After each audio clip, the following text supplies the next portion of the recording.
की खुराक। ओ शाबाश, वाह भाई वाह, वेरी गुड बॉय।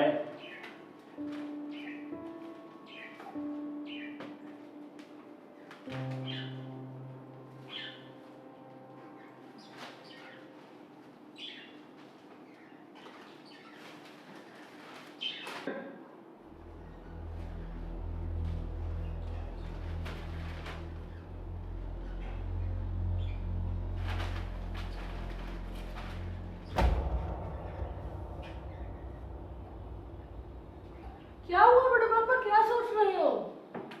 क्या हुआ बताइए ना। कुछ नहीं बेटे, कुछ नहीं। बताइए।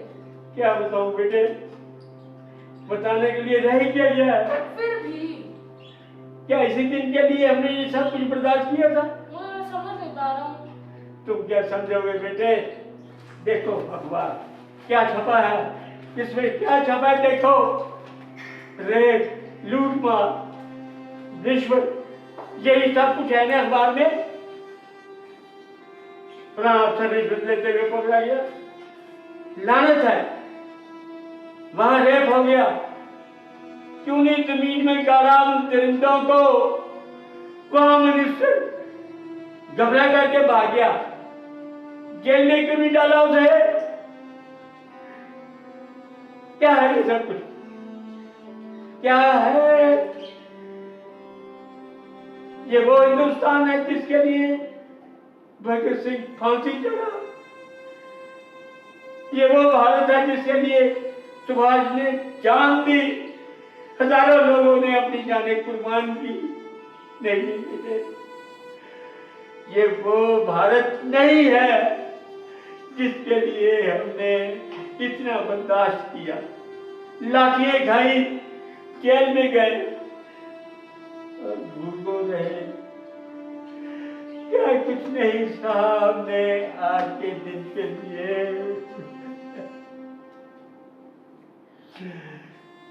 इस आजादी से तो अच्छा था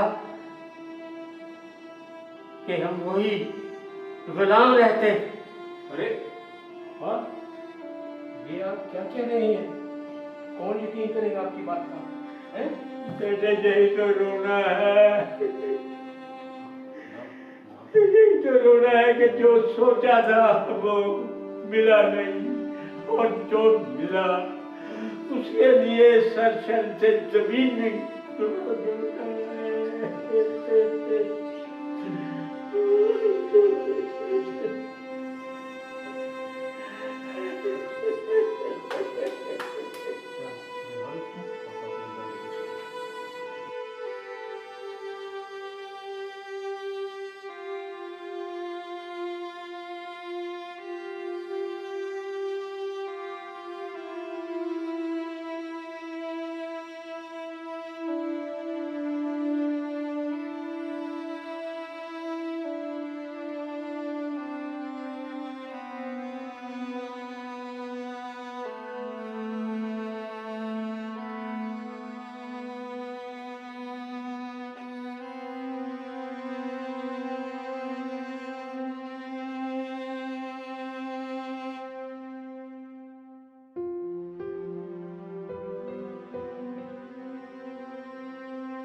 दादू आप यहाँ हर साल आके झंडा क्यों लहराते हैं, क्या खास बात है?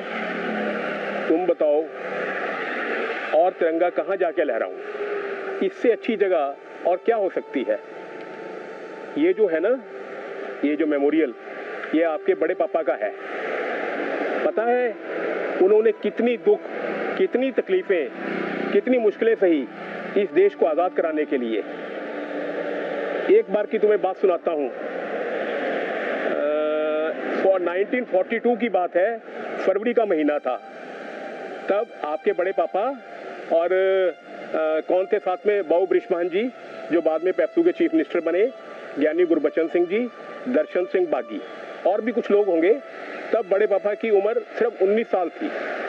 तब क्विट इंडिया मूवमेंट के अगेंस्ट सारे हिंदुस्तान में मुजाहरे हो रहे थे, डेमोन्स्ट्रेशन हो रही थी। तब ये लोग सुनाम में, क्योंकि सुनाम के रहने वाले हैं, तब वहाँ ये सब अपना डेमोन्स्ट्रेशन कर रहे थे। अंग्रेज़ों की पुलिस आई, उन्होंने इन सबको पकड़ लिया और पकड़ के इनको ट्रक में डाल दिया। तब सुनाम में बेटे जेल नहीं हुआ करती थी, तो इनको उठा के संगरूर ले गए, क्योंकि संगरूर जेल थी। अब मैंने कहा आपको फरवरी की बात है, फरवरी में सोच के देखो कितनी ठंड होती है, कुल्फी जम जाती है। 12 फरवरी, मेरे को 12 फरवरी भी डेट याद आ गई, तारीख 12 फरवरी बताया करते थे बड़े पापा आपके। तो जेलर ने वहाँ इनको तंग करने के लिए, हरास करने के लिए, इनके ऊपर तशद्दुद ढाने के लिए इनके सारे कपड़े उतार लिए। जिस्म पर एक भी कपड़ा नहीं था, एक भी। और बात यहाँ नहीं खत्म हुई, इनको वो क्या बर्फ लाई गई, बर्फ के ऊपर लिटा दिया गया, नंगे 12 फरवरी ठंड और बर्फ के ऊपर। फिर अंग्रेज ने इनके ऊपर लाठियां मारी, लेकिन ये ऐसे लोग थे बेटे, ये रोए नहीं, चिल्लाए नहीं, करहाए नहीं, हाथ नहीं जोड़े, माफी नहीं मांगी। क्या कहते थे पता है? इनकलाब जिंदाबाद, हिंदुस्तान जिंदाबाद। वो शख्स जो उस वक्त अंग्रेजों के जुल्म से नहीं रोया, अंग्रेजों की तकलीफों से नहीं रोया, उसे आज के हिंदुस्तान के नेताओं ने आजादी के बाद रुला दिया। और भगत सिंह जब जेल में था, फांसी होनी थी, तब उसकी माँ उसको मिलने आई है बेटे, उसकी माँ उसको मिलने आई। माँ की आंखों में आंसू थे, क्योंकि उसे पता था कि उसका बेटा अब फांसी जाने वाला है, चढ़ने वाला है। तो भगत सिंह पता क्या कहता है माँ को? माँ तू कितनी खुशकिस्मत है। माँ को कहता है जेल में अंदर, फांसी होने वाली है 2 दिन बाद, माँ तू कितनी खुशकिस्मत है, तेरा बेटा भारत माँ के काम आ रहा है, जो सारे हिंदुस्तान की माँ है। तो माँ रोना मत। उसने कहा अगर तू रोएगी तो मैं कमजोर हो जाऊंगा, लोग कहेंगे कि भगत सिंह कमजोर हो गया था। तो माँ रोना नहीं, कभी नहीं रोना। और उसकी माँ रोई नहीं बेटे।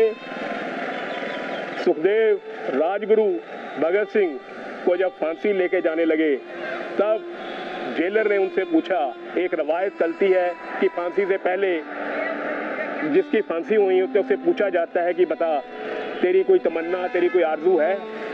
तो उन्होंने पूछा भी बताओ, अब आपका आखिरी वक्त आ गया है, कोई आपकी तमन्ना, कोई आरजू कुछ है? तो सुखदेव ने पता क्या कहा?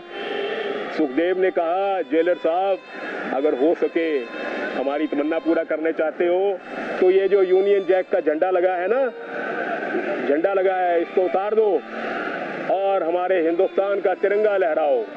हम रुखसती से पहले अपना तिरंगा देखना चाहते हैं और उसको सलूट करना चाहते हैं। मैं एक सवाल आज सारे हिंदुस्तान से, सब हिंदुस्तान से, अपने वतन के लोगों से, के जो हमारे रहनुमा हैं, जो हमारे लीडर हैं, उनसे आज पूछना चाहता हूं, जो इन फ्रीडम फाइटर्स की कसमें खाते हैं, चाहे वो किसी भी पार्टी से हो, किसी भी पॉलिटिकल पार्टी से हो बेटे, चाहे वो एमसी हो, म्युनिसिपल काउंसलर हो, एमएलए हो, एमपी हो, वजीर हो, चीफ मिनिस्टर हो या और मंत्री हो, क्या उन्होंने कभी एक लम्हा इन शहीदों के साथ इंसाफ किया है? चाहे गलती से ही सही। चंद्रशेखर आजाद, राजगुरु, सुभाष बाबू, लाला लाजपत राय और जाने कितने ऐसे लाखों लोग जो आज़ादी की लड़ाई में शहीद हो गए, जो ख्वाब उन्होंने देखे थे, जो ख्वाब उन्होंने देखे थे, वो ख्वाब कभी पूरे हुए? कभी हुए पूरे? कभी हुए पूरे? कोई नेता आज का इस सवाल का जवाब नहीं दे सकता। मैं चाहता हूं एक, सिर्फ एक कोई है जो जवाब दे। एक, सिर्फ एक, सिर्फ एक, सिर्फ एक, सिर्फ एक, सिर्फ एक। हम भी आराम उठा सकते थे घर पर रहकर, हमको भी पाला था माँ बाप ने दुख सह सह कर। वक्त रुखसत उन्हें इतना भी ना आए कहकर, गोद में आंसू जो टपके कभी रुख से बहकर, उसी को तिफल समझ लेना जी बहलाने को। हमने जब वादिए गुर्बत में कदम रखा था, दूर तक यादें वतन आई थी समझाने को। दूर तक यादें वतन आई थी समझाने को। दूर तक यादें वतन आई थी समझाने को।